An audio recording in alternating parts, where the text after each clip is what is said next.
COVID, and we're still somewhat stuck in the virtual world, but hopefully things are, people are getting vaccinated and things this summer will hopefully start to get back to normal. But with that being said, I'll read the obligatory statement for an electronic meeting today. Since we are conducting this meeting virtually, with commission members and the public participating, some with Zoom and with video and some by phone, we're going to streamline where we can have a few ground rules. As we have done in the past several meetings, we are breaking with tradition and skipping the invocation and pledge of allegiance. I'm going to ask everyone to stay on mute when not speaking. Also, those calling in, please do not put us on hold. If you have any music, it will disrupt the meeting. If you need to speak, unmute, say, Mr. Chairman, this is, and identify yourself, and I will recognize you. Once you are done speaking, please remute your line.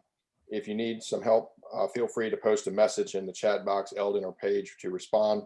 You can also email or text Eldon, as he will be trying to monitor both and respond to your requests. With that being said, welcome and introductions. Jason Bellows, the chairman. Eldon, do you want to call the roll? Okay, we're gonna try to see if I've been able to keep up with everybody that's been popping in. I'm going to start with members of the Senate. Senator Hanger. Here. Senator McDougal.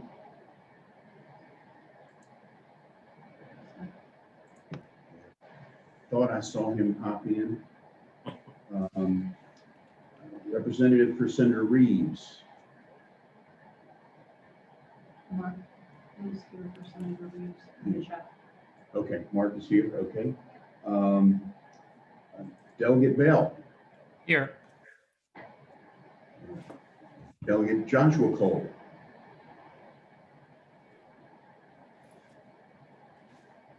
I am Here. I was double muted. My apologies. There's two Coles, so they get half as much volume. There you go. Delegate Mark Cole. Mark was going to try to make it. Okay. Delegate Guzman. Okay, she too was going to try to make it. Oh, okay. We're showing that she is present. Delegate Hodges. Here. Very good. Good to see you. Let's see. Delegate Ransom. Okay, she may not have joined us yet. And let's see. All right, I'm going to move to local government members. Supervisor Long. Welcome, Nancy. Supervisor Gill. From Essex County. I saw Ronnie in the list. Very good.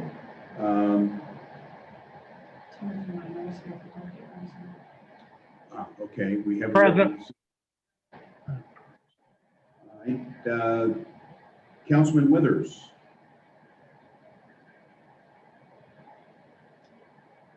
Yeah. Yeah, I was going to say, Billy, we were talking to you earlier. Supervisor Stonehill from King George. I don't think he made it. Supervisor Yao. Here. Supervisor Jim White from Orange. Here. Supervisor Keir Whitson from Rappahannock. I'm here, sir. Thank you.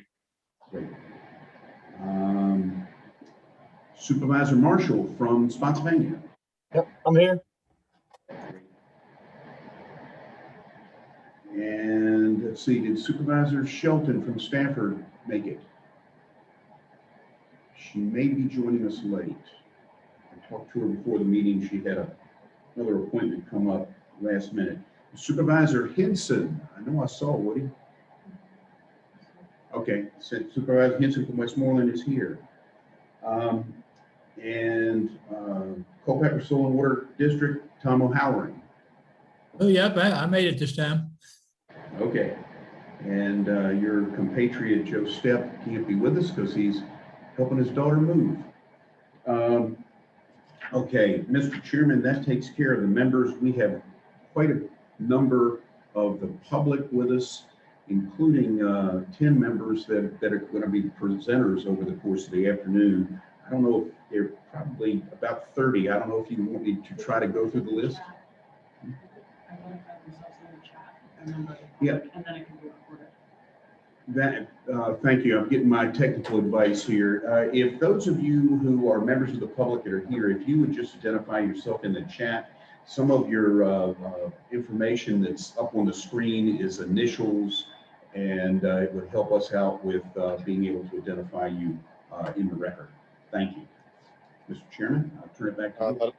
Yeah, that'd be helpful. I skipped over the determination of quorum, but I remember you said we had a quorum at the beginning of the meeting.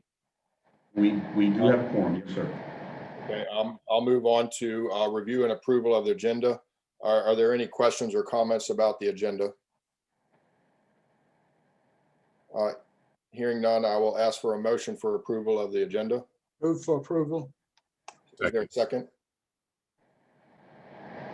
Second, Mr. Chair. The motion's been made and properly second. All those in favor signify by saying aye. Aye. Anyone opposed? Motion is carried. Next up, the consent agenda. Are there any questions about the consent agenda or comments?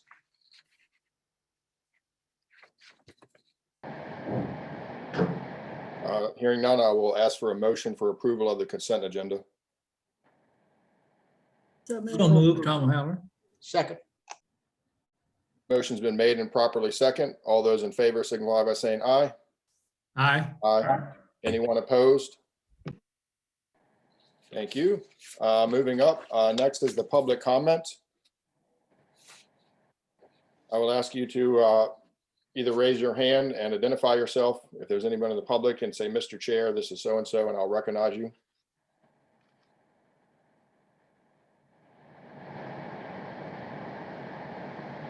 Mr. Chair, this is Evan Childress. Mr. Childress, go ahead.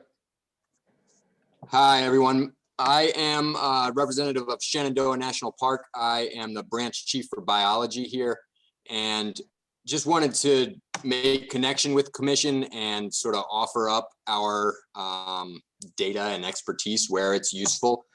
So we have long-term data sets on water quality, on benthic macroinvertebrate communities, fisheries within the park, within the Rappahannock River Basin, and wanted to make sure that the commission was aware of those as potential resources, and make sure that you are also aware that we are willing and interested in collaborating where that would be useful to the commission. We have, I think, a number of areas of overlapping interest in terms of improvement of water quality.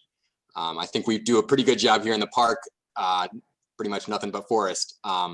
But where we can collaborate, I think that would be very useful. We're also interested in fish passage, culvert replacements, that sort of thing. So I don't think that we can attend these meetings regularly. So I just want to kind of make contact. And if there are places where you have interest, or it seems like we have something to offer, please feel free to reach out. Kier Whitson from the Rappahannock Board of Supervisors has my contact information, as does Eldon James. So appreciate your time. Thank you very much. Is there anyone else from the public who would like to make a comment?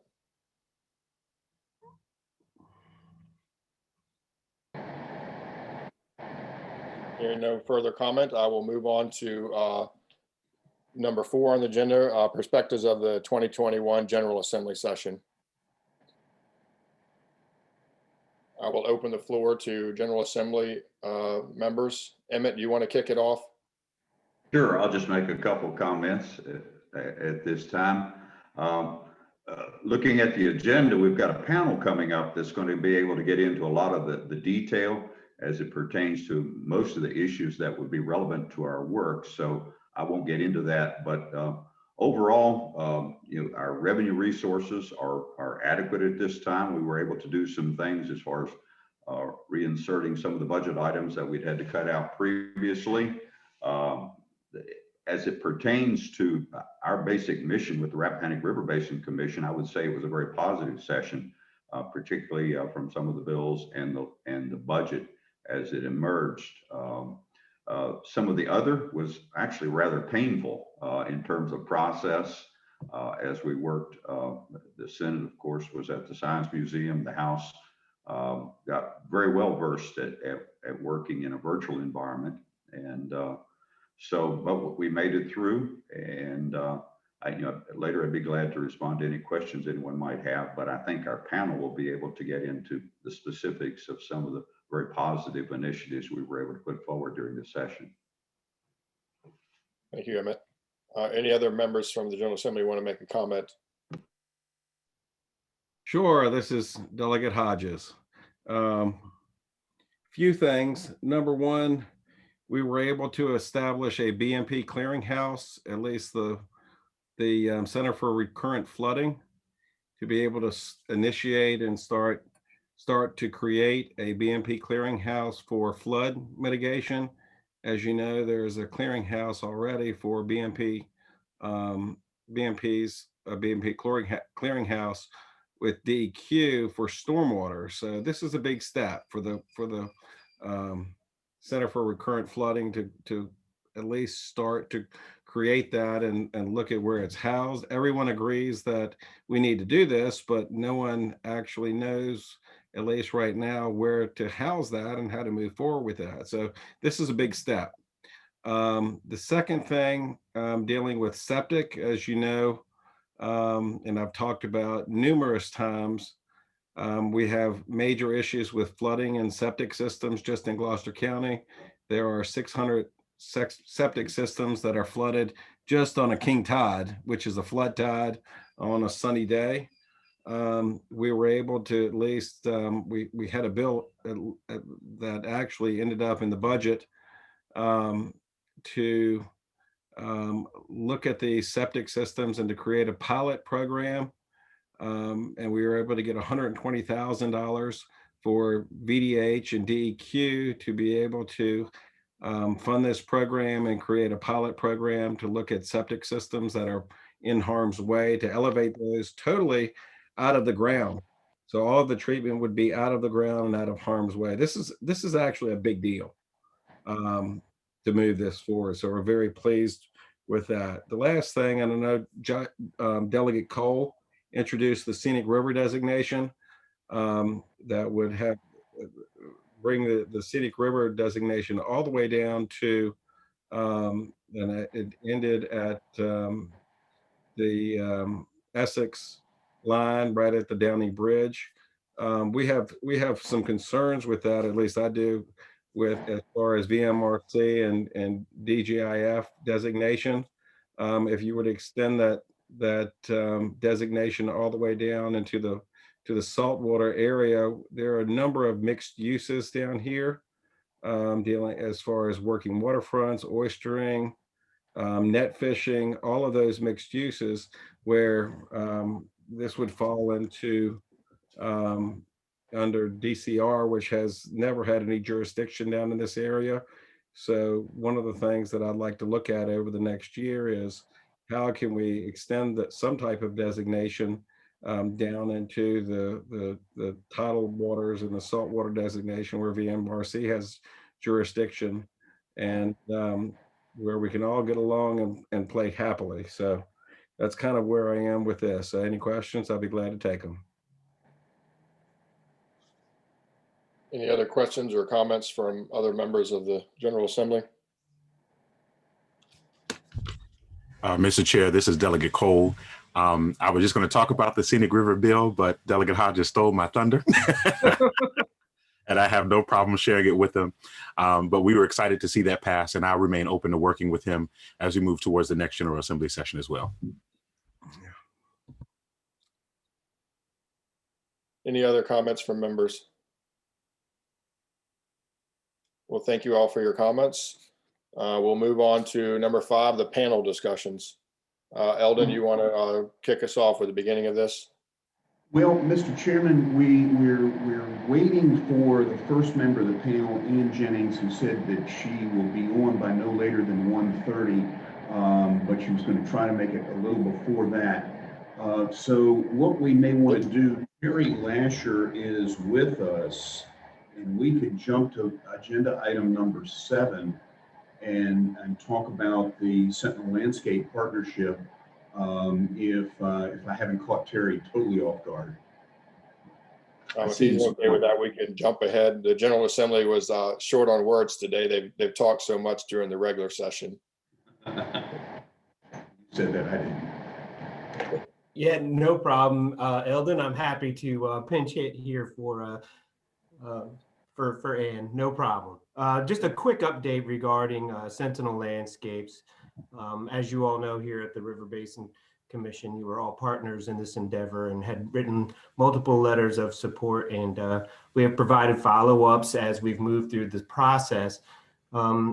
January was the announcement of the actual pre-application phase. We put together our final application. This is, so the way that they're basically are putting it together this time is that you have a pre-application, they review the pre-application, and within 60 days, the Federal Coordinating Committee will let you know if you've been approved to put forward a full application, full proposal. Once that occurs, if you're approved for that, we'll find out if we are a winning designation by the end of the year.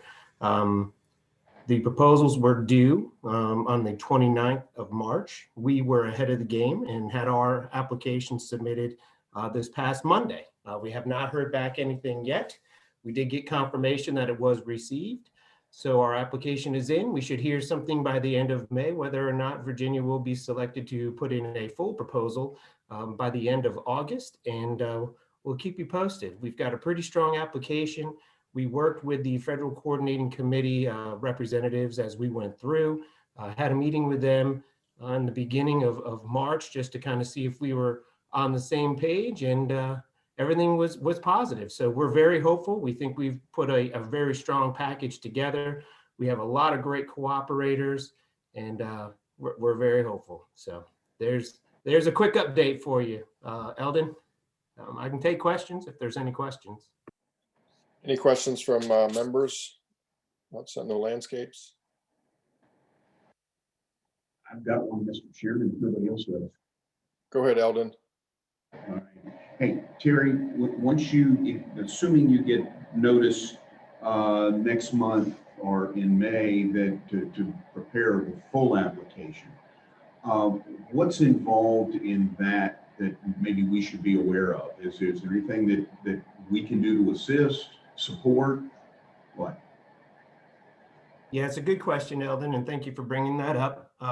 What we'll be looking for at that point in time are specific examples of where we are going to start acting on some of the projects. So we might, as you know, AP Hill was one of our 4 anchor installations. We'll be looking at how we can take those actual projects or needs that they have identified throughout this process and then start to move them forward with partnerships. So we'll be looking for support in actual deliverables on a couple of different projects, and then we'll highlight those in the application. Okay. Thank you. Yes, sir. Thank you. Any other questions? Thank you, Terry.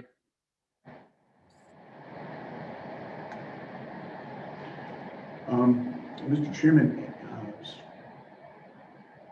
We're still running a little bit ahead of schedule for. has still not joined us. Any of the other ones currently available? Well, once we roll into that whole series of presentations under agenda item 6, they all kind of flow one right into the other. And so what I know that Peggy Sanner and Martha Moore are with us. I hadn't seen whether Chris Pomeroy had made it in yet. Doesn't look like he has, but what we may want to do is if Martha, Ann Jennings is joining us right now. Boy, I stalled that long enough. Mr. Chairman, Deputy Secretary Jennings is with us if you want to introduce her and kick that off. Ms. Jennings, are you there? Yes, I just arrived. My apologies for being late. Oh, that's okay. You're not really Appreciate late. the We're running opportunity. ahead of schedule. Okay, phew. But whenever you're ready, you can carry on. Well, thank you. Yes, I'm Ann Jennings, Natural Resources, and I wanted to offer a few comments on behalf of the administration in regard to a very successful General Assembly session as it relates to restoration of the Chesapeake Bay. I first and foremost want to thank you all for this opportunity to speak. I also want to thank the Commission for continuing your work and your focus on the Rappahannock River Basin, even throughout a very challenging year. And just hats off to Eldon and for all the good work that he does. The last time I had an opportunity to speak with you all about our Chesapeake Bay restoration efforts, I remember quite distinctly because you were in a really cool spot, which you typically do prior to COVID, but you were at the Dominion Raceway. And at that time, I had an opportunity to give you all an overview of our updated cleanup plan for the Chesapeake Bay, referred to as the Chesapeake Bay Phase 3 Watershed Implementation Plan. That was during 2019. Since then, we have been working hard to put that plan in place. And that work has continued again throughout a very difficult and challenging year, all the way up and through this just recently ended General Assembly session. And if I could, kudos to our General Assembly members for the hard work that they've conducted in a very challenging setting over the last several months. So let me just highlight a couple of those outcomes. And I know that there are other speakers who may dive into additional detail about these or identify others as well. So let's take a look at where we need to get the bulk of our reductions of nitrogen and phosphorus. We need to get the bulk of that work done within our agricultural community. In fact, just about 3/4 of the additional reductions needed in order to meet our Chesapeake Bay goals will need to come within the agricultural community. So our cleanup plan focuses on a variety of different programs and tools to ensure that we are able to reach those goals. Specifically during this past session, with thanks to Senator Hanger in particular, we were able to implement additional changes to our tax credits that are available for farmers. Specifically, that's Senate Bill 1163, increased tax credits available to conservation equipment. And then Senate Bill 1162, both of these are carried by Senator Hanger. 1162 increases tax credits for best management practices. That was also carried by Delegate Wilt, House Bill 1763. All three of those bills have been signed by the governor.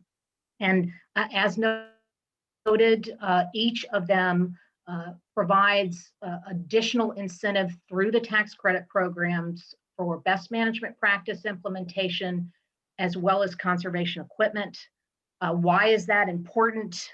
Simply put, it's another tool to plagiarize an approach that I have heard Martha Moore speak to. We need more tools in the toolbox, and these tax credit bills do just that. I'll offer in particular for the conservation equipment tax credit bill, that's been in code since the 1980s, and that available credit has not been increased since it was initially established. So for obvious reasons, equipment cost more these days. So there was a need to increase that tax credit. And those programs are particularly important for communities that that don't wish to participate in the state and federal cost share programs. So again, provides an additional tool in the toolbox. I'll also note in regard to additional reductions of nitrogen and phosphorus runoff from the ag community, the budget that was passed by the General Assembly really has some incredible investments in our restoration efforts. 65 million starting next fiscal year for our cost share program. The governor proposed 35. The General Assembly added to that an additional 30 million for a total of 65. Really exciting. There is also funding for local soil and water conservation districts, a little over 4.5 million for the districts to do their good work of providing technical assistance. And it's important to note this because this funding has typically been tied to our cost share program and unfortunately rises and falls as the cost share dollars rise and fall. So the effort here is to make that a stable funding stream. There is also $250,000 in the budget for a small farm outreach program that the Department of Conservation and Recreation will do in partnership with Virginia State University. That's a brand new program.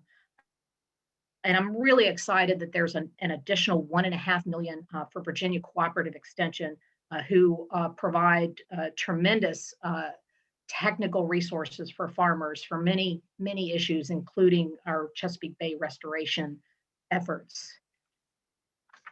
Moving from the agriculture sector, I'll note legislation in regard to the wastewater sector. Our phase 3 watershed implementation plan does call for additional reductions from the wastewater sector. I want to note here that Virginia has made significant progress towards our bay restoration goals, in large part because of the wastewater sector, the leadership from local communities, wastewater facilities, and leadership from the General Assembly in making necessary investments. But the phase 3 WIP did see that there was additional room for reductions, particularly in the James and York River watersheds. And we built that into the plan in part to relieve some rather significant targets for land retirement measures, particularly specifically farmland retirement. So tried to balance that out a bit more by looking to additional reductions from the wastewater sector. We did propose a regulatory approach in the phase 3 WIP that looked at floating waste load allocation, and DEQ worked pretty hard over the last year to put a proposal in place, looking to make the smallest footprint possible. But we recognize we weren't able to meet the needs of the wastewater community in that proposal, and anticipated a legislative approach. And I want to offer our thanks to Chris Pomeroy with VAMWA, Peggy Sanner with the Chesapeake Bay Foundation, and the James River Association, as well as Senator Hanger and Delegate Lopez for helping us work through this really technically difficult issue and come to agreement on legislation that has passed the General Assembly. The Secretary of Natural Resources has recommended that the governor sign these bills. It meets our needs. It will result in an equivalent level of reduction. It does allow us to maintain our focus on 2025 as our deadline, and it builds in assurances that this work will get done, and importantly allows us to set aside our differences in this aspect of the phase 3 WIP. And I will leave you with one additional bill to highlight, and that is legislation that Senator Hashmi carried Senate Bill 1396. The governor has signed this legislation. This grew out of an interagency study of our septic infrastructure statewide. Septic systems are not a significant source of nitrogen pollution to the Chesapeake Bay. However, I know you all know that failing and inadequate septic systems can lead to bacteria pollution, can impair local waterways, can also threaten public health, as well as really put a drain on our local economies, thinking specifically about our shellfish industry.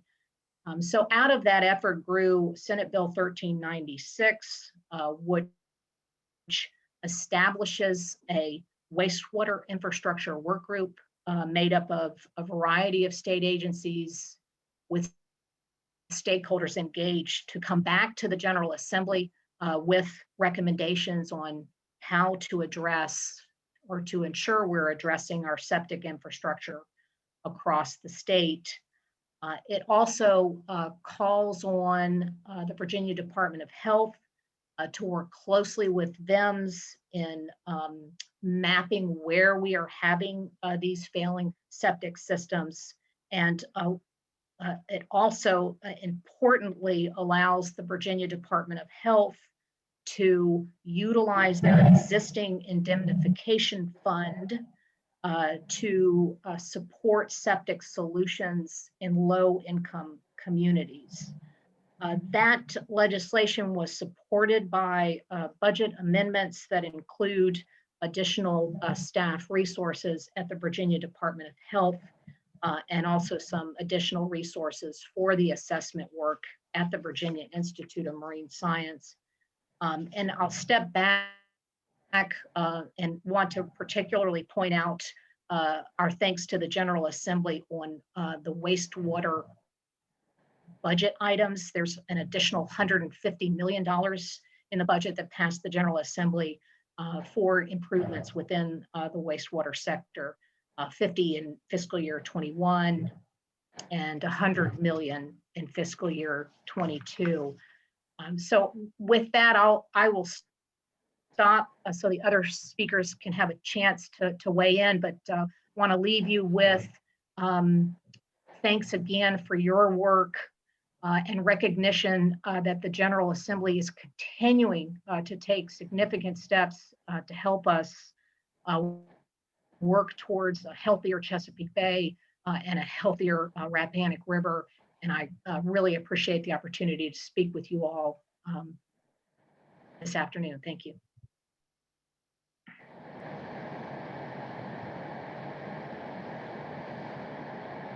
Can y'all hear me? Yes, yes. I was breaking up there. Any questions for Ann? Okay. We'll move on to Martha.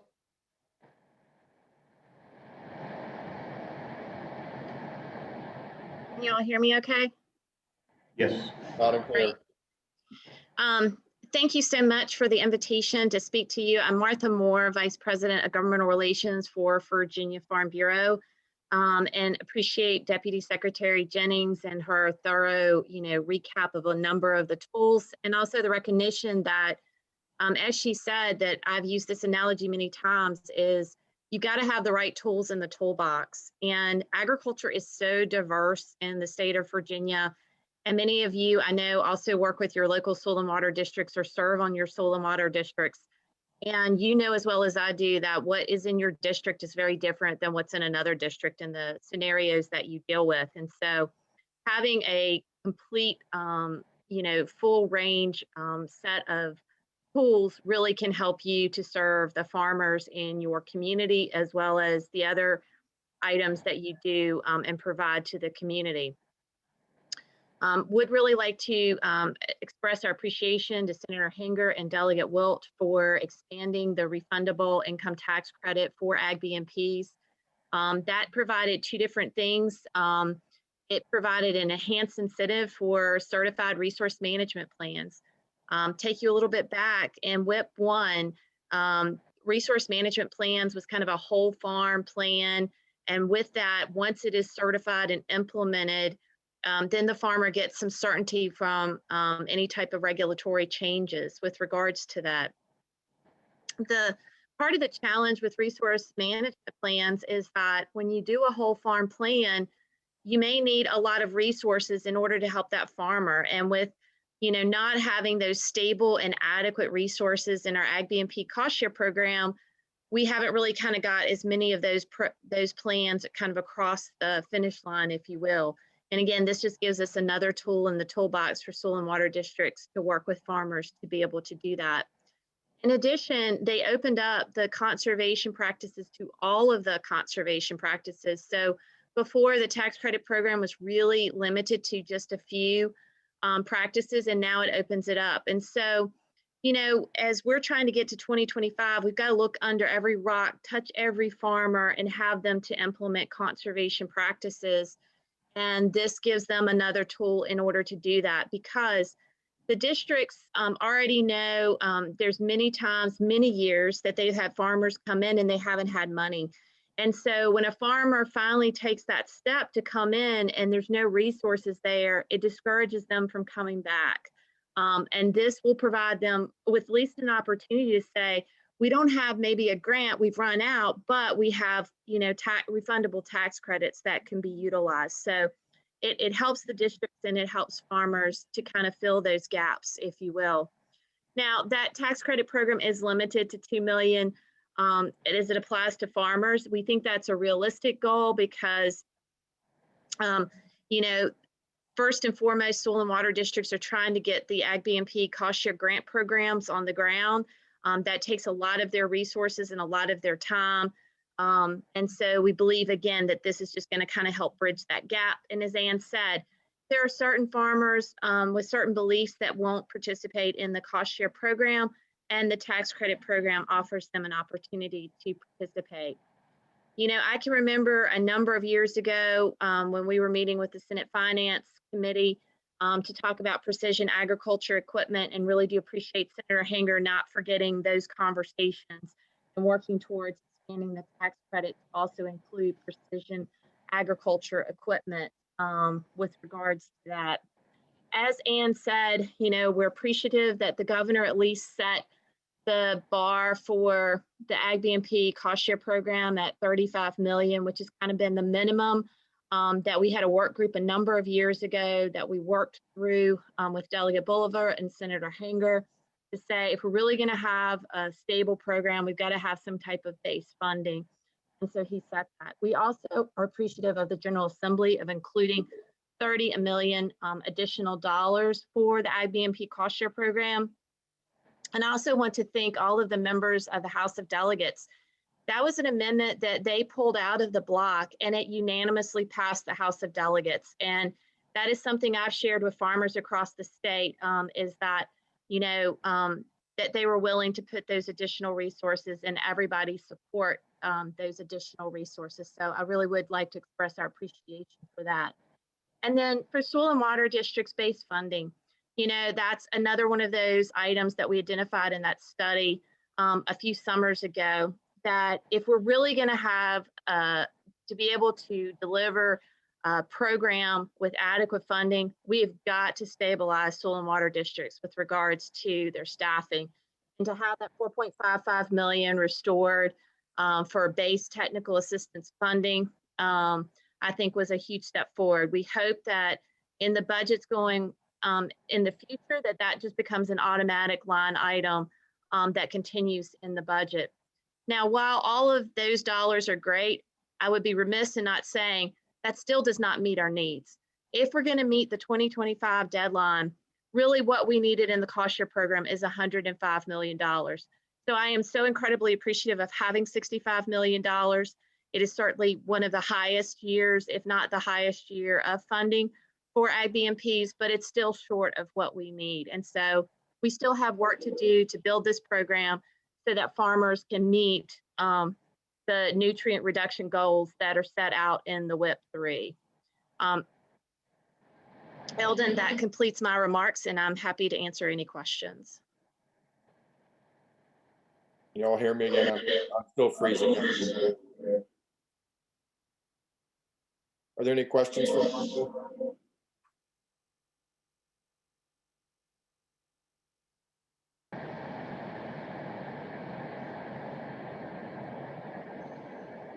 Hearing none, we'll move on to Chris. Mr. Chairman, I'm not sure, it doesn't look like Chris has joined us. So you may want to just go on, we'll pick up with Peggy Sanner with the Chesapeake Bay Foundation. Peggy, you want to go ahead? I'd be very happy to. Thank you very much. So Peggy Sanner, Chesapeake Bay Foundation. I will say it's been a while since I've been to one of your meetings, but every time I am here, I am reminded of what an extraordinary organization it is, and of all the work that you all do that benefits our Rappahannock River water quality across the state and of course at Chesapeake Bay. So thank you for that work, and certainly thank you for allowing me to appear before you. From what you have heard already, we all know that there's ample reason to be grateful to our legislators in general for having had such a remarkable and busy legislative year, but in particular for the work that they have done, many of you have done in this last session with respect to water quality and environmental protection. We have within the Bay Foundation been characterizing it, and I think accurately, as one of the most significant, certainly in memory. That's for reasons that you've heard. I'll just touch briefly on the question of the budget. Almost $200 million in additional water quality and natural resources funding in one session. To us and to many residents of this Commonwealth, that is a sign of a real longstanding commitment and a recognition of how important these resources are. So thank you for that commitment. $100 million this session, as Ann mentioned, and 50 last session for wastewater treatment plants, which are the most certain and reliable program, the most historically successful program in terms of achieving water quality goals, pollution reduction. That's a real shot in the arm. And as Chris will tell you, that goes along with one of the most remarkable pieces of legislation, in my view, from this session, Senator Hanger's and Delegate Lopez's wastewater treatment plant bill, which will enable continued progress in this really important sector. As Ann mentioned, a lot of that progress will focus on the James and the Appomattox, but it's not just the James. We're looking to one of our favorite cities on the Rappahannock, Fredericksburg, and Spotsylvania County, which is an area that will benefit from these funds. I would also note that some legislators pointed out this additional $100 million is a down payment on what will come in the future, so stand by for that. Agricultural BMPs, certainly Martha and Ann have both indicated very clearly how essential that money is for our farmers across the watershed. The most cost-effective program that provides benefits for water quality and certainly for our producers and the local economies that sustain them. One thing that has not been mentioned very far is the most intractable source of pollution to the Bay and our local rivers, and that is stormwater runoff, polluted runoff rising from our developed regions. As you know, we as a Commonwealth did not make significant progress in this area until about 2014. And since then, for a variety of reasons, the funding for that program has been relatively limited. This year, the General Assembly approved an additional $25 million, which together with a so far undistributed $50 million from last session yields a whopping $75 million available for localities who undertake important stormwater management steps. We understand that localities, and you all know better than I, but the word that we are getting is despite the challenges that localities have faced in this last year, many are ready and able to look to taking some important steps on stormwater management. So thank you for that work. I'll mention the last point in the budget, one that is dear to our hearts, and we know the hearts of many of our partners.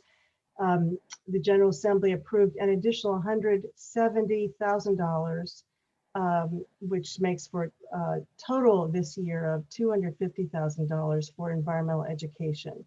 We say, and I think we all know, that you can't protect and love what you don't know about. So educating our children, our teachers, our school administrators about our environment is essential.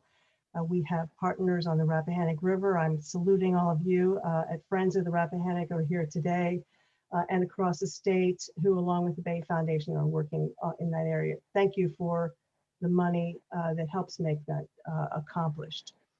Last piece on the budget, $12 million in additional funding to the Department of Environmental Quality. This is hugely important to ensure that all of our programs in water quality are actually administered in a way that is intended and is needed. So that vote of confidence to the agency is also a vote of support for our programs and our water quality. Two last points very quickly. I know many of you at the Rappahannock River Basin Commission have been spending a lot of time, a lot of effort on expanding our, if you will, use of trees based on a recognition of the very long list of ecosystem services provided by healthy tree canopy, both in our rural regions and in our urban areas.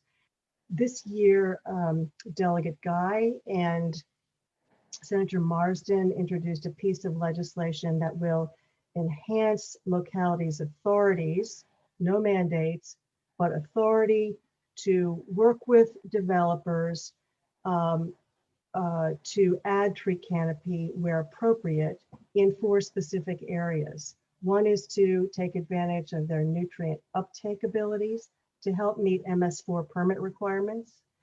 One is to, where appropriate, rely on trees to a greater extent to address local flooding in Chesapeake Bay Preservation Act areas. A third is to help address the historic negative legacy of now outlawed redlining. In other words, urban areas who, by virtue of years of disinvestment, have few trees and have therefore significant heat problems in the summer with adverse health consequences. And finally, to allow for conformity with the comprehensive plan. I stress this is a voluntary program.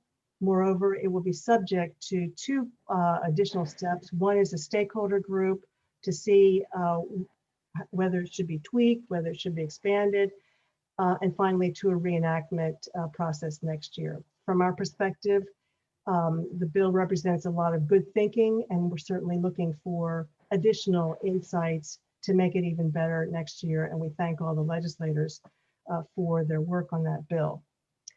One last word, and that's on carbon sequestration. Senator Lewis patroned a bill which would task the Secretary of Natural Resources, the Secretary of Agriculture and Forestry, to chair a task force focusing on how to enhance carbon sequestration using our natural resources, our natural systems, agriculture, silviculture, aquaculture, and others, to sequester carbon, to understand how we can increase that work, how we can establish a baseline and measure what is happening to our sequestration abilities, how we can, if appropriate, participate in regional or potentially national carbon trading programs. So again, a task force.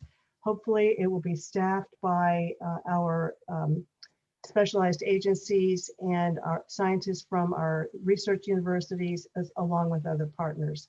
So again, a good step in helping us understand our resources and how to protect them. Just like to close by thanking all of you. Certainly I would start off with our legislators for their work in the session, but also our locality representatives who are doing all the hard work. Hope we can partner with you where appropriate. And again, let me know if you have any questions. Thank you. Thank you, Peggy. Are there any questions?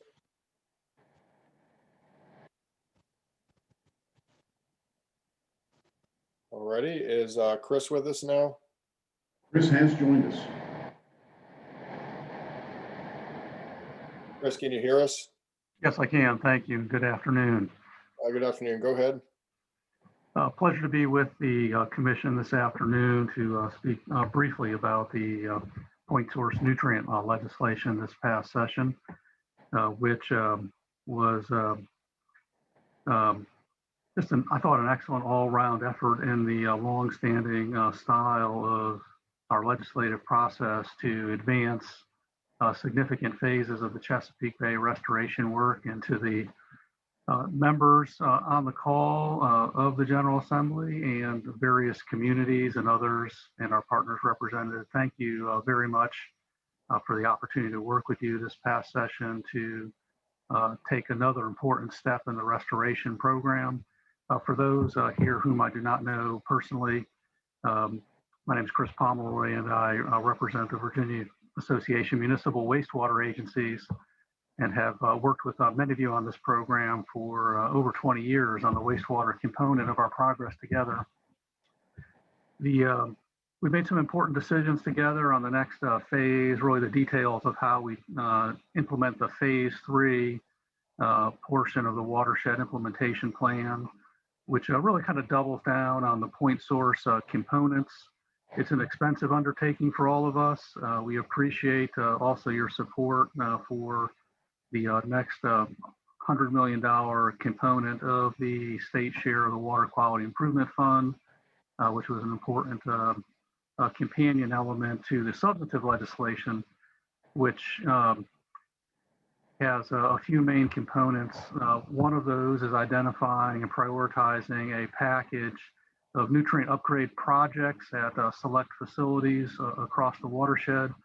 There's some work in all of the basins, but a heavy emphasis in the James River, where the standards have been a little different until this point in time. And there are opportunities there to take the next big bite out of nutrient loads. Also, there are some regulatory waste load allocations or permit limit reductions that correspond. And then the package provides that this particular framework is kind of an adjustment or update to the phase 3 WIP, which had a lot of similarities, but some differences. So there's a bit of a true up among the various policy documents going on together. So I guess that's the high level overview. I'd be happy to answer any questions. And to the extent I don't have an opportunity to speak again today, let me just reiterate the appreciation across all the local governments and wastewater authorities with which I work for the broad support among friends in the Rappahannock River Basin Commission and elsewhere in state government and state government circles. Much appreciated. Great example of the Virginia way. Thank you. Thank you. Are there any questions for Chris?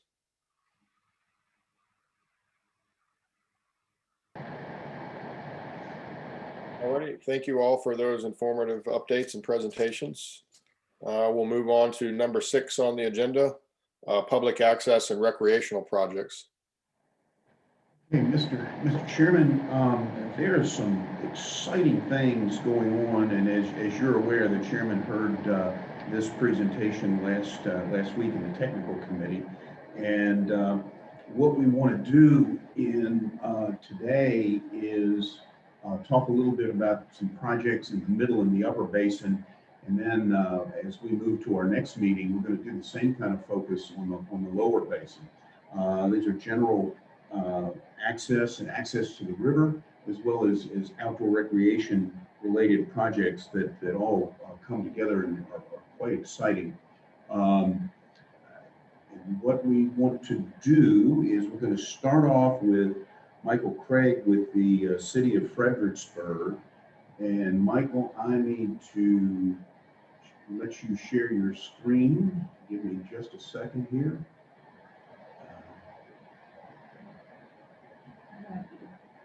Oh, all right. Just a second.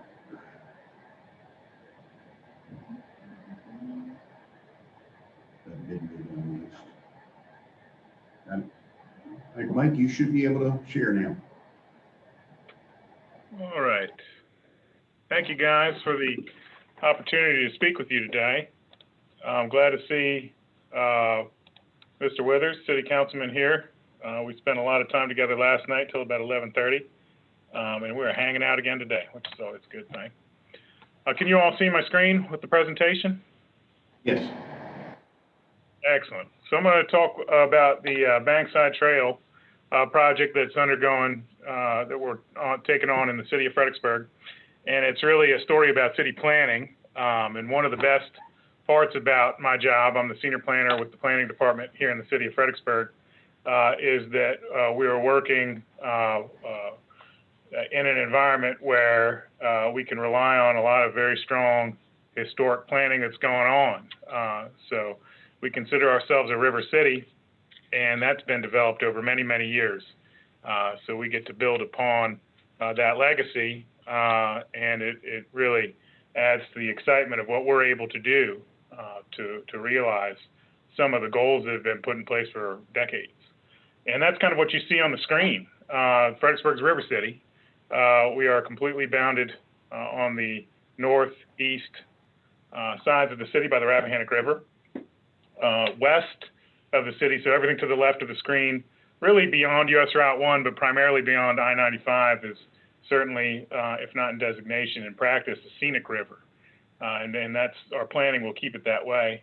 But this yellow area is a consistent trail along the entire river frontage, pieces of which already exist. And we are putting the final pieces in place to make this a cohesive trail where you can start in one of our parks, Dixon Park in the southeast corner of the city, and go all the way to Mott's Run, which actually is Spotsylvania County, a quarry or a reservoir facility with a lot of trails and recreational beauty, all the way along the riverfront. Now, all these facilities are not paved trails, especially in that scenic area I described. They're natural trails. But as you move east, so to the right of the screen, you start to see the purple and black lines, the green lines. These are either grade or separated off-street bike trails that are paved, or in the green category, future bike lanes. And I'm here to talk to you about that red segment, the red and blue segment, see right in the middle, because we're in that area, in that vicinity where you see Old Mill Park, Canal Street Wharf, Riverfront Park, and the city dock. That is the main urban interface with the Rappahannock River. In our region, and if not for the whole river system, it's probably the largest interface.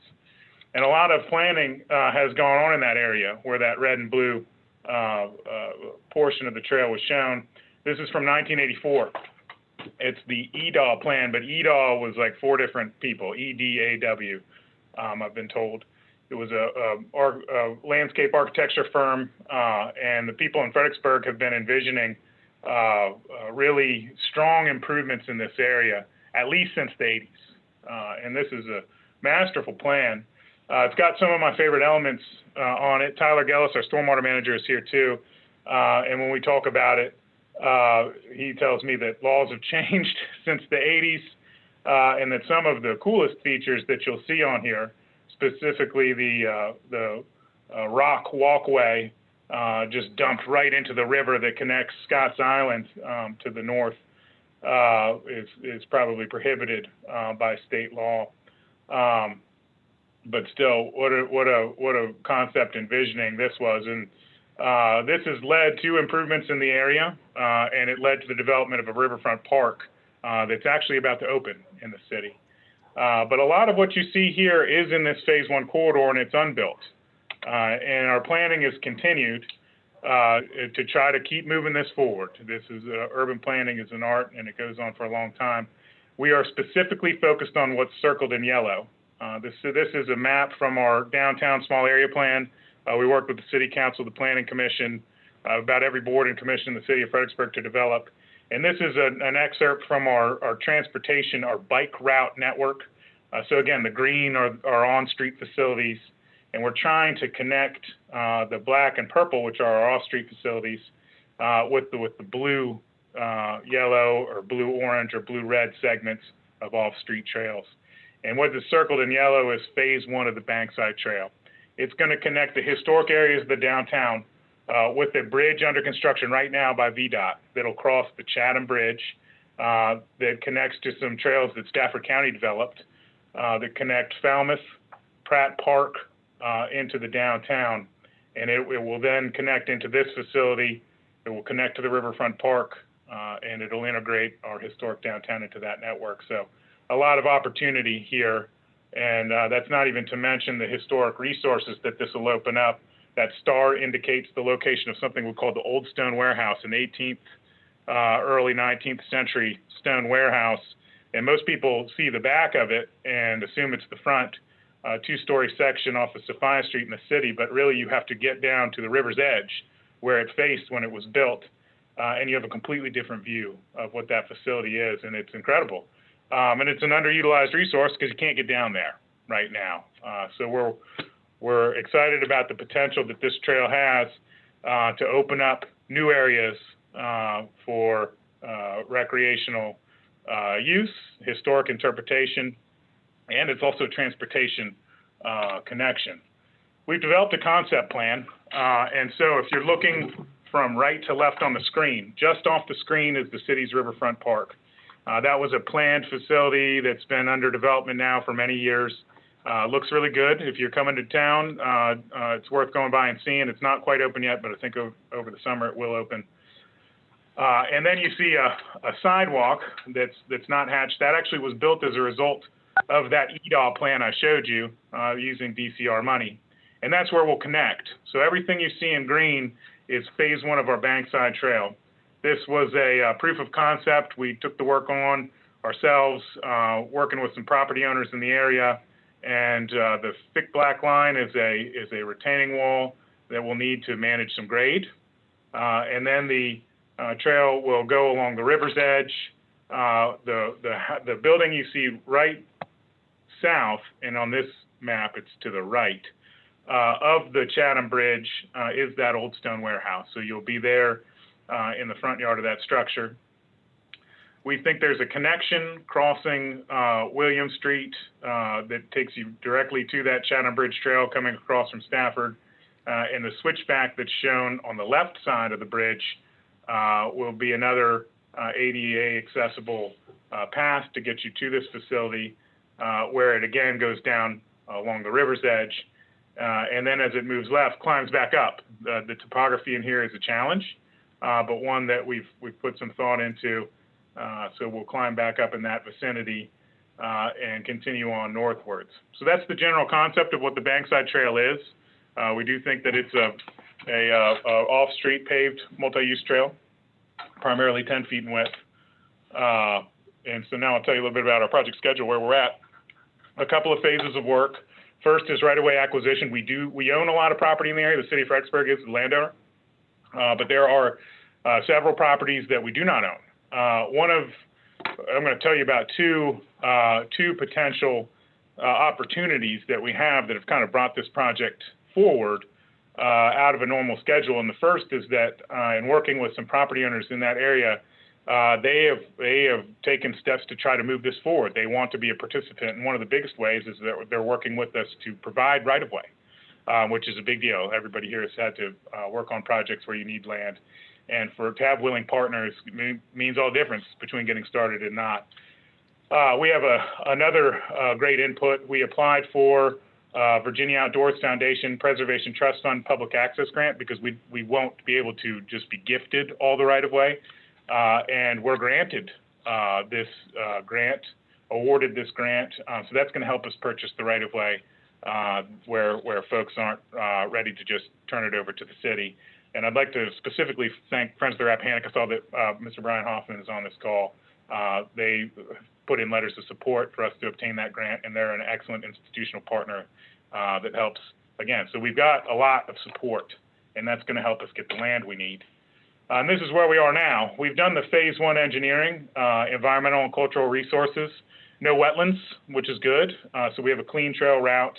We've identified the edge of the waters of the U.S., making sure that we minimize any encroachment or any issue we've got there. And we're here at phase 2. Let me talk about cultural resources too.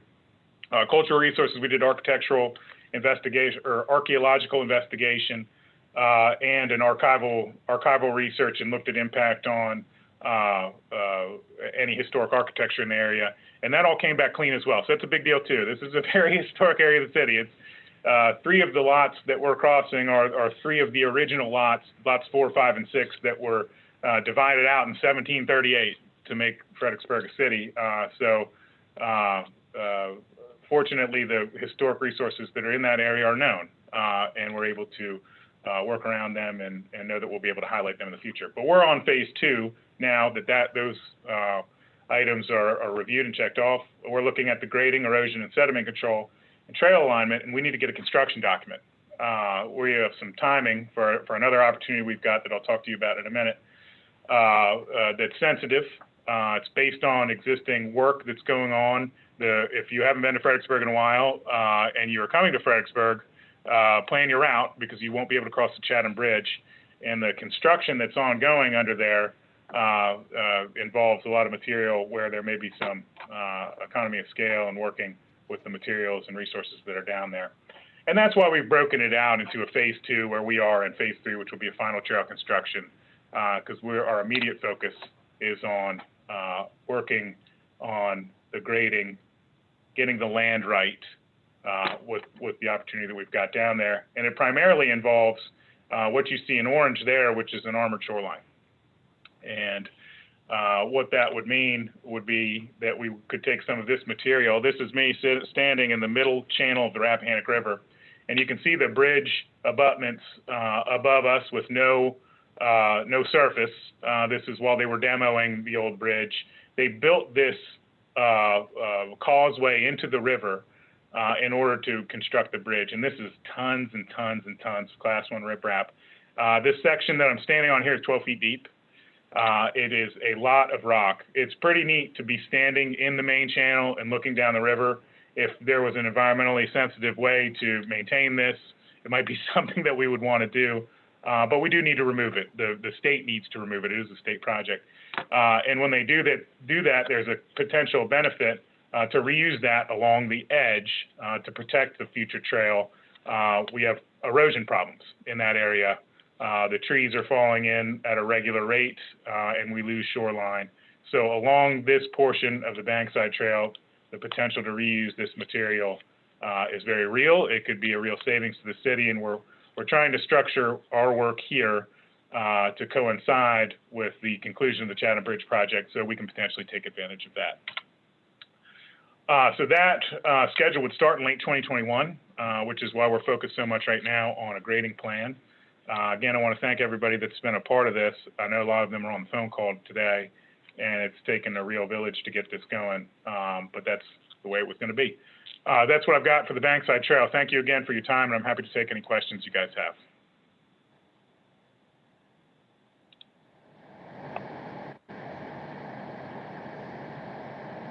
Any questions for Mike? Okay, if not, we're gonna, Billy, go ahead. Yeah, I'd just like to take a second to thank Mike and all the work. This is quite a deal. What you see on he couldn't show what's really on the site, and it's really going to be a nice addition, and it's going to protect the river. So this Mike's worked hard on this thing, and he and I were up late meeting last night, so I'll let him go today. See you. Thank you. We're going to move now to Denise Nelson to talk about the George Washington Regional Commission's Greenway study, and I need to share my screen, let's see if I can make this work. Okay, Denise. Thank you, Eldon. And it's great to be back with the Rappahannock River Regional Commission and back sharing some of the successes that we've had in GWRC. We last year were able to secure a Department of Forestry grant under the Urban and Community Forestry Assistance Program. They were offering one grant for a Greenway feasibility study, and we were able to come in and secure that for $20,000 with a 1-to-1 match. We got a little slow start based on COVID and our plans for stakeholder outreach last year. So we're going to be doing the bulk of the work this year. We were able to put together this map that you're looking at, working through FAMPO and our Bike and Pedestrian Advisory Committee. We pulled data from all of the localities and the partners in our region and created a combined map and then vetted that map with our technical experts. So we know what we have and what we've already decided that we want. And so now the bulk of this effort is identifying and prioritizing new potential greenways.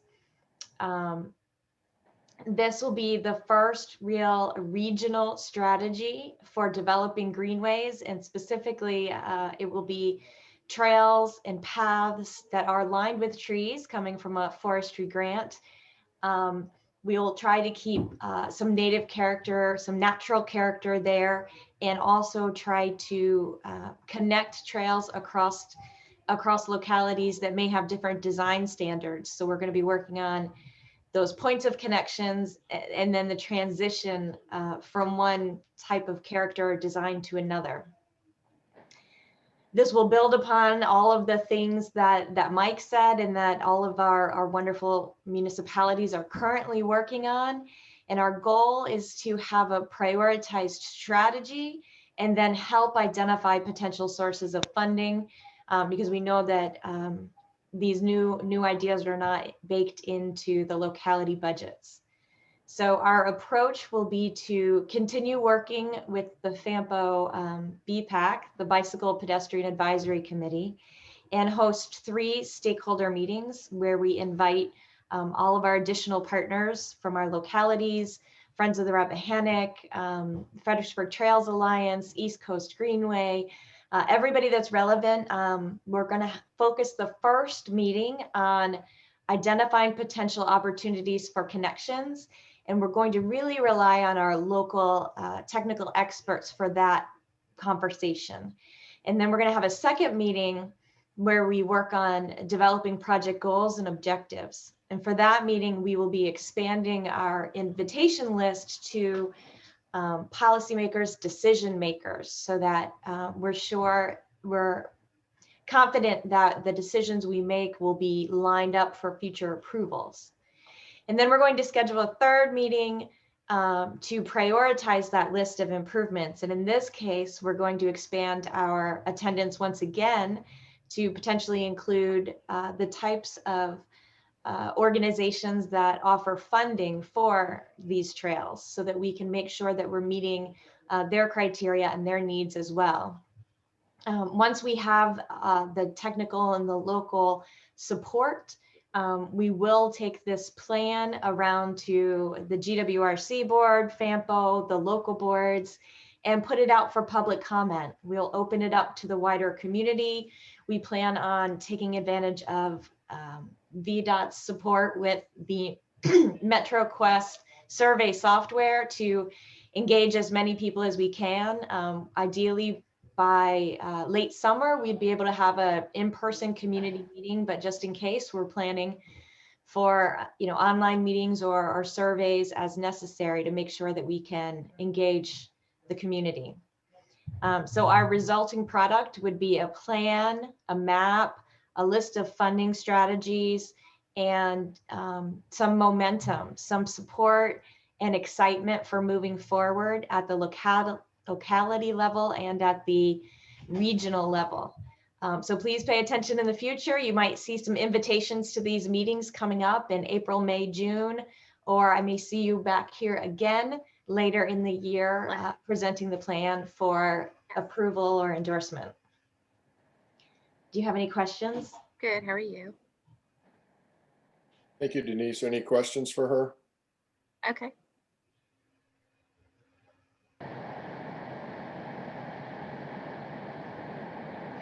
Well, Denise, thank you for the presentation.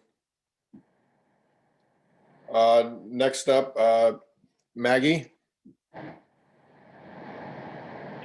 Hi, thanks for letting me join today. I'm just going to share my screen so everyone can see a map. Okay, Maggie, I'm sharing mine. Is this the one you want to use, or you want me to let you share yours? If you could let me share it, that would be really great. Got it. One moment. No problem.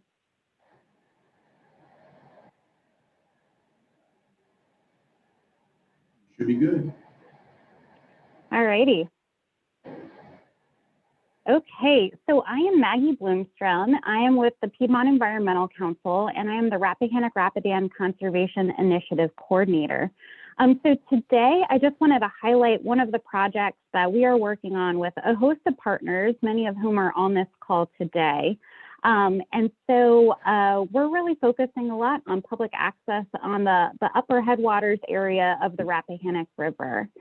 So today I specifically wanted to talk about one of the sites, which is the Rector Tract. And just to help orient everybody, this is Fauquier County and Culpeper County, and just up here near the headwaters. So the Rector Tract is owned by Fauquier County Parks and Rec, and it is going to be our second public access spot on the furthest upstream portion of the Rappahannock River. So the Rector Tract is really exciting, and Gary Rizbecki from Fauquier County Parks and Rec will talk about it a little bit more later. But it is in the town of Remington, which has walkable access to residents living right here. It's going to actually be the second access point on the Fauquier County side of the river. Fauquier County borders the Rappahannock River for 55 miles. So it's particularly exciting that we finally get to use this really beautiful and state scenic resource that we have at our disposal. So there are a whole host of partners, including Friends of the Rappahannock, John Marshall Soil and Water Conservation District, Department of Forestry, just a lot of folks who have come together to really make this project a success. And so PEC applied for a grant from Virginia Environmental Endowment on this latest grant cycle, and we were able to get $20,000 to donate to Fauquier County Parks and Rec for the materials for the boat slide into the river. So hopefully by early summer, we will have another access spot in the headwaters area. Just this past Friday, we had a really tremendous tree planting event out there hosted by Friends of the Rappahannock, where we were planting native trees and shrubs to really stabilize the stream bank and just make it a really beautiful experience for visitors. So if you are able to see a picture of the planting, can you see it? Okay. Picture of the planting, hold on, maybe I can, that's okay. I'm not able to share it right now.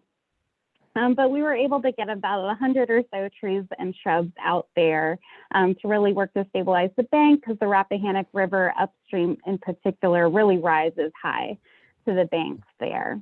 So that's just a brief introduction of the project, as Gary with Parks and Rec is going to talk about it in a little bit. Thank you, Maggie. Are there any questions? Okay, we'll move on to Gary. Yes, Gary, let me get my screen up here. Okay. Good afternoon, everyone. My name is Gary Rappahannock, a director for Fauquier County Parks and Recreation. Thanks for inviting me to this wrap up. And we're very excited about Rappahannock River access in the county. It's been a strategic initiative for the Board of Supervisors.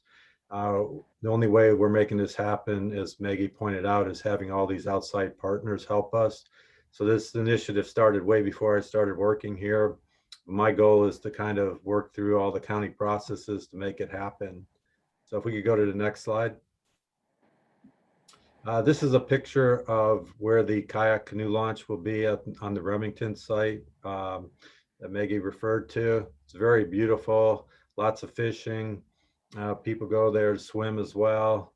We have a historic property there that Department of Historic Resources owns the easement on the property. So we're very limited on digging on that site. A lot of Civil War history. There was a mill as well on that site. And lastly, it was used as a residency. So there hasn't been much work done on it previous to this. So the next slide. This was an example of what the kayak canoe launch will look like there. There's a pretty steep drop of about 12 to 20 feet from the parking lot down here. So this is what the Department of Wildlife Resources has designed in the past. And we have a designer who's incorporating this plan.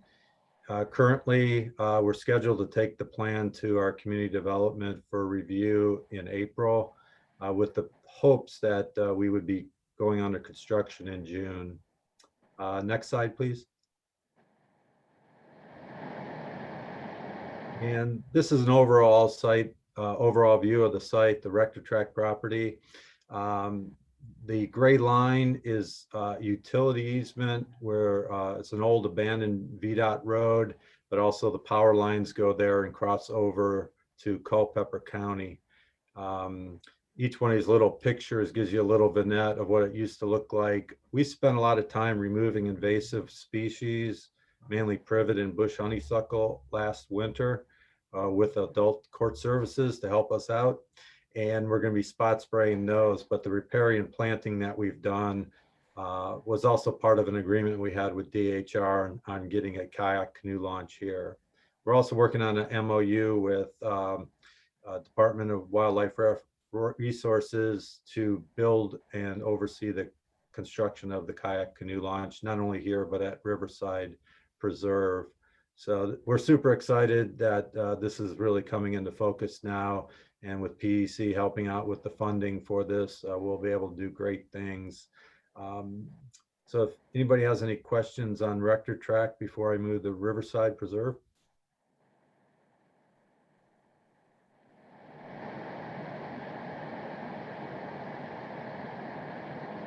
Okay, I guess we can move the Riverside Preserve. It'll be a very similar type setup. If you've never been out here, this is a little north and west of Warrenton off Leeds Manor Road. We were given a donation from Mr. Brad McDonald for almost 200 acres right on the upper Rappahannock River. It's an incredible place. The views over to Culpeper are really outstanding. There's real big hillsides with large extruding rocks and hemlocks growing up and down it. It's very scenic there. It's a well-used park. We have a system of walking trails, unimproved, small parking lots, and in the general area, the same company who's designing the kayak canoe launch at Remington is designing a similar one here. That should, our comments are due from community development this Friday, and we're hoping to go to construction on that in April or May. And that's all I have at this time. Any questions? Well, thank you all for those presentations. And last up on the list, we have Mike Collins. Oh, before that, Mr. Chairman, we've got Friends of Rappahannock on their River Ambassador. Excuse me, I skipped that one. I'm sorry, Brian. No problem. Thanks for having me, Mr. Chairman, and the commission members. I will be brief. So, right, as you saw on the map that Maggie Bloomstrom provided, there is an existing public access water trail once you get down into Stafford, Spotsylvania, and city of Fredericksburg. Very, very highly used area. And there are a series of public parks and trails along both sides of the river in those counties. And it is an enormous draw. With that draw comes responsible river users enjoying the amenities and the resource, and those who are simply uneducated about safety protocols, as well as just ignoring those best management things that you could do to stay safe and enjoy the river safely. Every year we have unfortunate news articles about people getting hurt or drowning and fatalities in the river there.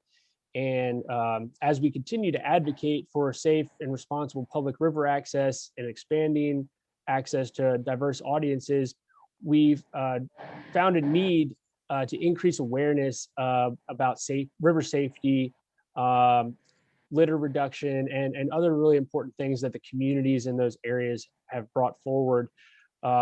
So we've worked with a variety of different partners, including the watershed property manager at the city of Fredericksburg, the fire and rescue team over in Stafford County, the American Canoe Association, to kind of develop what we're calling a river ambassador program. We have Old Mill Park in the city of Fredericksburg and Falmouth Beach and the trail systems there that are those very, very highly used areas. Usually when it's warm outside, thousands and thousands of people are coming not only from those communities, but from up and down the 95 corridor. And we have a lot of non-English speakers, and we do not have a lot of material and information available in bilingual printed material, signage. And the Rappahannock River right there is where what we call the fall line. That's where the free-flowing river meets the tide. And what might seem like a very calm and approachable river has a lot going on underwater, which is where a lot of the issues with drownings and injuries occur. So we've raised significant amount of money to hire 2 people, Spanish-speaking people that are going to go out with river safety training, swiftwater rescue training, and be on the river Friday through Sunday at those high use areas, acting as additional, not lifeguards, I would say, but encouraging people to use those areas safely, providing information that they can take home and review themselves, creating informational videos to be shared by the municipal staff, park staff, as well as all the other partners involved, offering guided paddle tours and lessons for those folks who might be interested, river cleanups to work on leave no trace. I know the chairman and many other folks on the call are having increased litter issues and concerns in their localities. And that is a public health concern, as well as we want to keep these beautiful places clean. So we've brought in 2 national organizations. One is River Network, and I'm gonna butcher this, but Defensores de la Cuenca is a national Hispanic watershed group called Defenders of the Watershed. And we're bringing those 2 groups together to help us better reach the broad audience that uses these river areas, and hopefully decrease or eliminate those serious injuries or fatalities that are normally avoidable just on taking good safety precautions. Anyway, we're hoping to launch that in May of this year. And we're going to be reaching out if anybody has any good lessons learned from similar or previous programs. We're very open to anyone who wants to get involved. And thank you, Mr. Chairman, if there's any questions. Thank you, Brian. Are there any questions? Billy? Thank you, Mr. Chair. I just have a question. Brian, I've been trying to get in touch with the office. The phone's not answering because of, I guess, the pandemic. Is Nick Cotwell still working with you guys? I think Nick has threatened to retire from Friends of the Rappahannock 3 or 4 times, and this is the final one. We are very pleased for him to get to stay home with Jeanette and his family. So he's no longer with us, but I know we can get in touch if we need to. Yeah. Anybody there, just if they would get in touch with me, I won't get into details, but thank you. Mr. Chairman, thank you for allowing that question, but I have not been able to get in touch with these folks. Thank you. No problem. And thanks again. Are there any other questions for Brian? Nancy? Yes, thank you. Brian, on the outreach for the river part, I think one of the reasons there's always issues on the river up there is they look on one side of the bridge and you see all these rocks and everybody thinks it's shallow. You go to the other side of the bridge, hit that fall line, and you can walk out and then suddenly you drop off.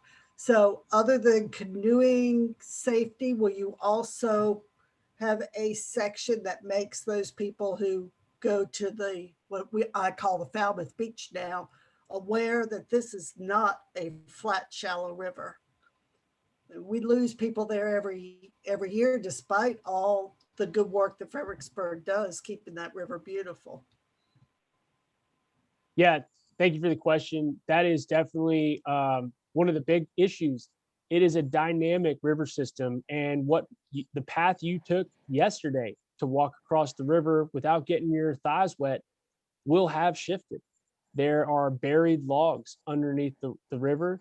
Depending on the time of day, the current's pushing you one way or the other and sucking the sand out from underneath you.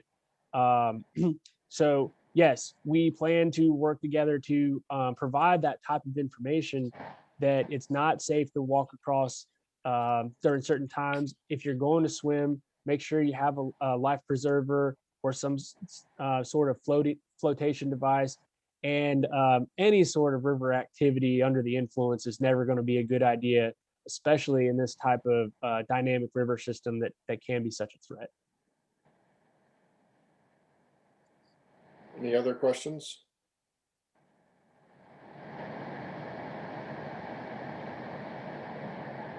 Alrighty, thank you, Brian.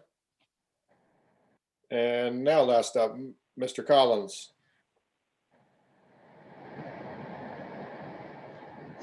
Mike, are you with us?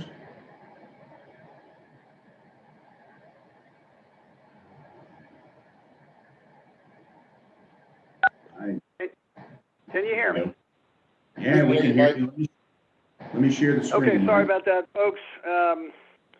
I am talking to you from historic Rapidan Mill in our concrete silo. We have low bandwidth satellite here, and so it does not enable me to be part of the Hollywood Squares action you've got going on there. Fortunately for you, you just get to hear my voice.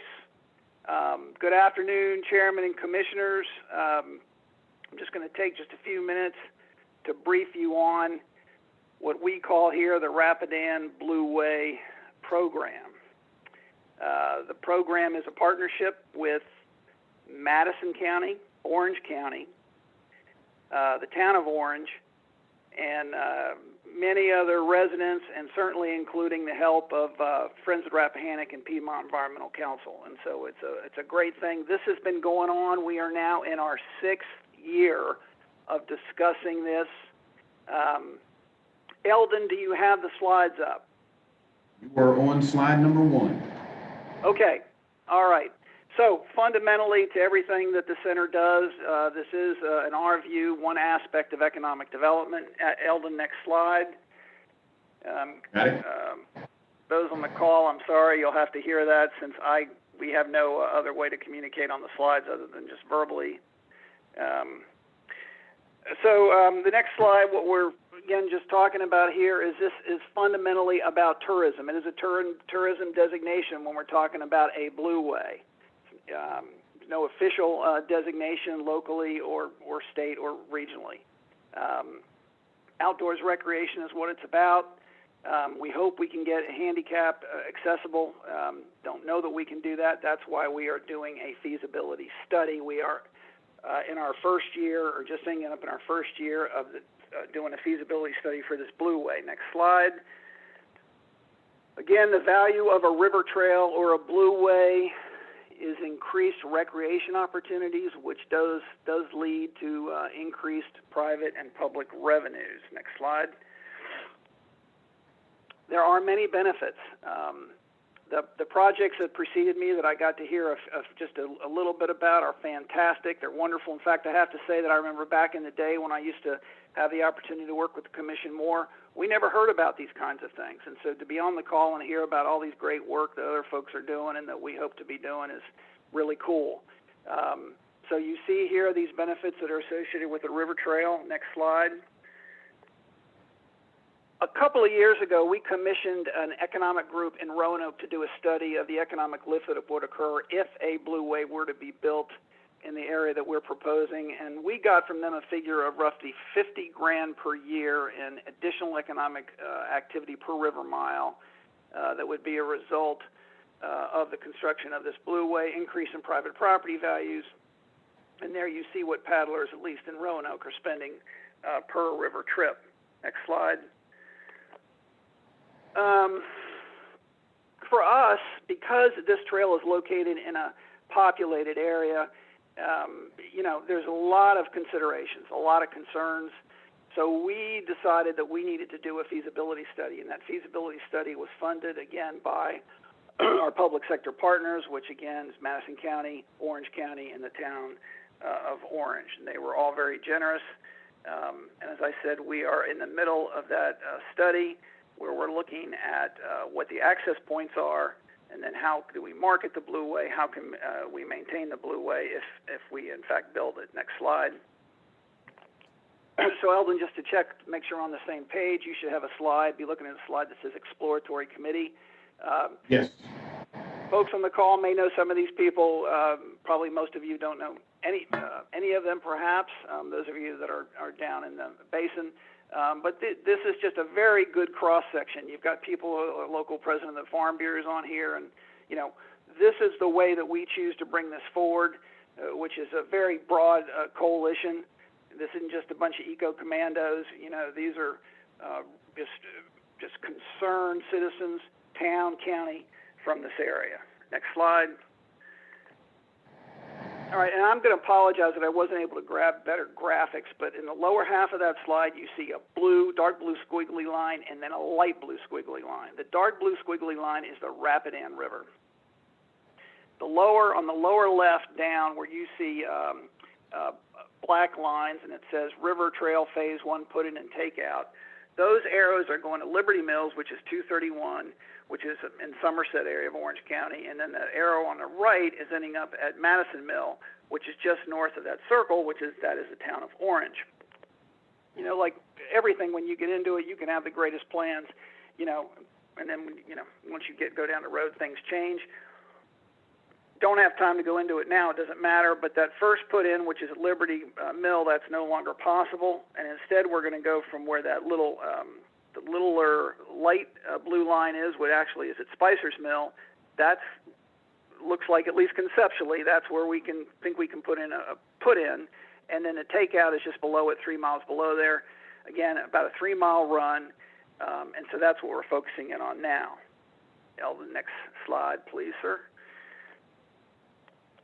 Again, don't want to spend much time on this at all. If you look at the squiggly bluish line on the right-hand side of that map, you see the word Madison Mills down below there. That's 15 north.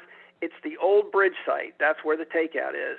And then if you follow that river up and see how it sort of bends around to the right and then comes down in that V, down in that V is where the old town of Orange pump house is, and that's the parcel, the property where we're looking at putting locating the put in.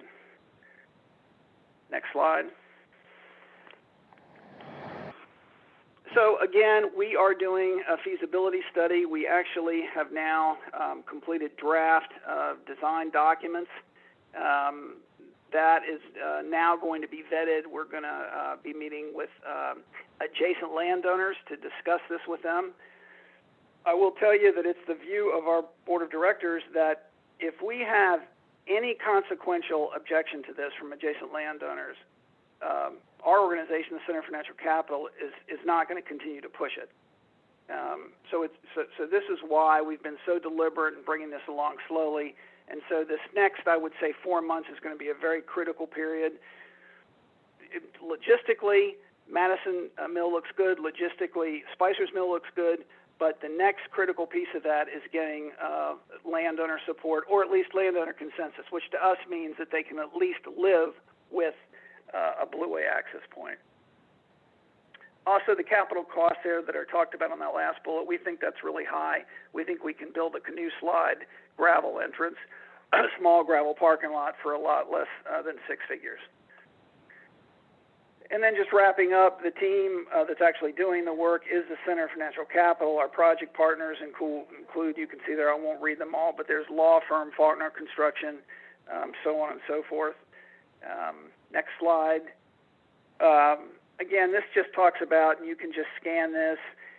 This is the guts of what the feasibility study is all about. We are running a year behind, so if you get to the final bottom part of that slide, says winter 2020-21, it's actually going to be probably 21, 22, which means we hope to be wrapping this up by the end of this calendar year or in early 2022. And then the final slide is just again to reinforce this. The access points for the remaining portion of the Blueway that we feel like is now feasible is again Spicer's Mill in Orange County, Madison Mill in Madison County. And with that, I am done. And again, I thank the commission for their time. And I'm happy to answer any questions. Mr. Chair. Yes. Might I ask the presenter a couple of questions, or just a question that might prompt him to talk about an issue? Yeah, go ahead, Rob. So it was interesting. I had made a note to ask you about landowner issues. I know that I have a recollection, and this may be just showing that I've been around a long time, but there was an issue about people floating down, I believe, that river or a river nearby, in a question by landowners who had land that abutted the river. And my recollection is it was a hot issue and legal matters were filed and even bills may have been. I don't recall if this was during my tenure or not. Can you speak to that? I understand that there would be landowner issues directly at the put in, but have they resolved the issue of I buy some property on the river, somebody wants to float down the river, who owns the river, how far my property goes out, if at all? Is that something that has been resolved? And if so, is that what you mean when you say talk to the landowners, or are you thinking something different? Oh, I'm thinking something different. I think what you may be talking about on the Jackson River years ago, a developer went in and proposed, constructing a subdivision, and there was a claim that landowner, that the developer or the property that the developer bought the property from had crown rights, which means that if you have crown rights to a river, then that means that you actually own the riverbed, and there is, I guess, a body of law that where there's been, I guess, court decisions that say that in fact that it's only in the situation when there are crown rights that actually someone does have legal standing to actually block use of a navigable river. There was a court case, I believe, with that. And I don't know what the outcome actually ever was of that.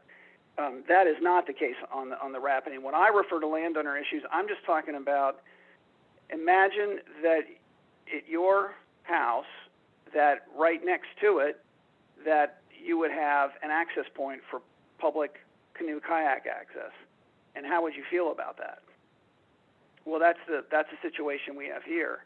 In both of these sites, both sites are adjacent to residential property owners.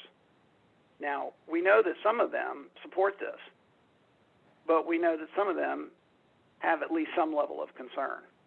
And so it is absolutely, in our view, incumbent on us to make sure that any concerns that directly adjacent landowners have can be addressed. Thank you, Mr. Chair. Thank you. Thank you. Are there any other questions for Mike? Well, thank you all for these wonderful presentations. There's a lot going on in the basins, and it's really exciting that all these great things are going on, and I look forward in the future to hearing about the other parts of the basin. Eldon, any other comments on this? No, I think as I said at the beginning of this series of 6 updates, a lot of exciting stuff going on relative to improved access to the river. And it is not just the middle and upper basin. It is also the lower basin. And John Bateman, who's on the call with Northern Neck PDC, as well as Denise Nelson, who does some work with Middle Peninsula. We'll be working with the technical committee on a similar presentation so that they'll be ready for our June 23rd meeting to do a Lower Basin update. And that meeting, not to skip ahead too fast, but that meeting, if we can do it in person, is supposed to be in Richmond County.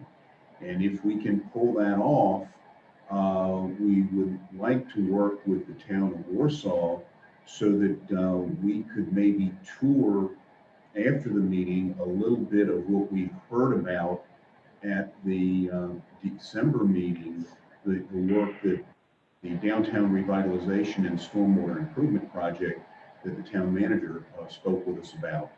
And if everything will work with us between pandemic and weather, we may be able to do that, to hear about the Lower Basin projects, but also see firsthand the project that a number of you heard about in December and had several questions and comments on.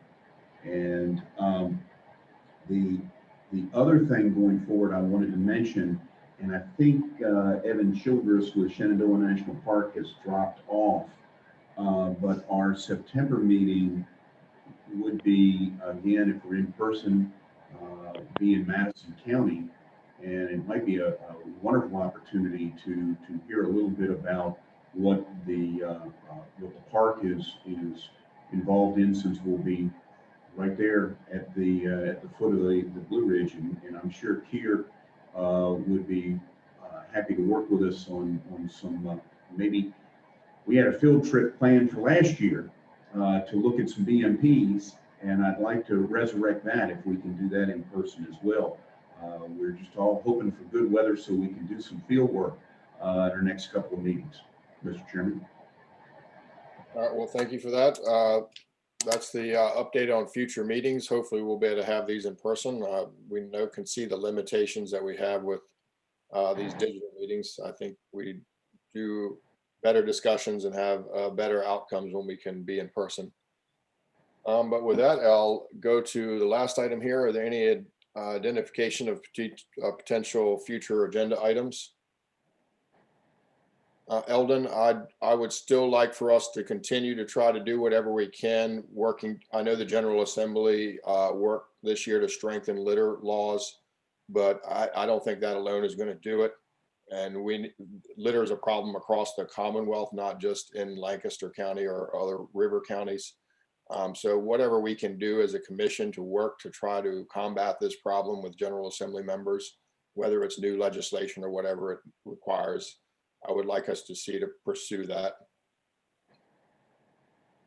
Mr. Chairman, this is Keith Hodges. Hey, Keith, how's it going? All right, how are you? And Eldon, I greatly appreciate you bringing up the Lower Basin and your comments.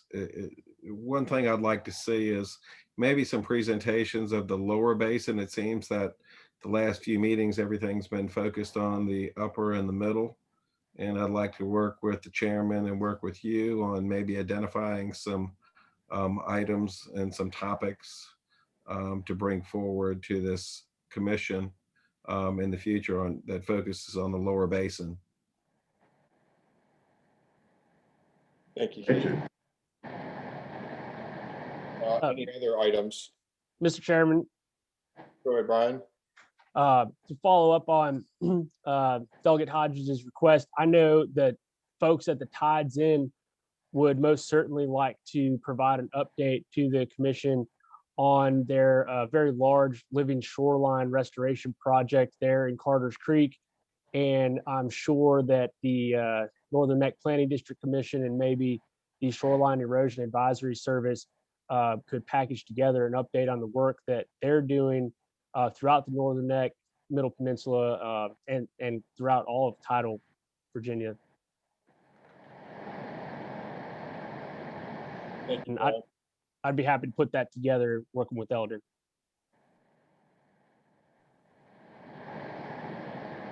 Any other comments for the good of the audience today?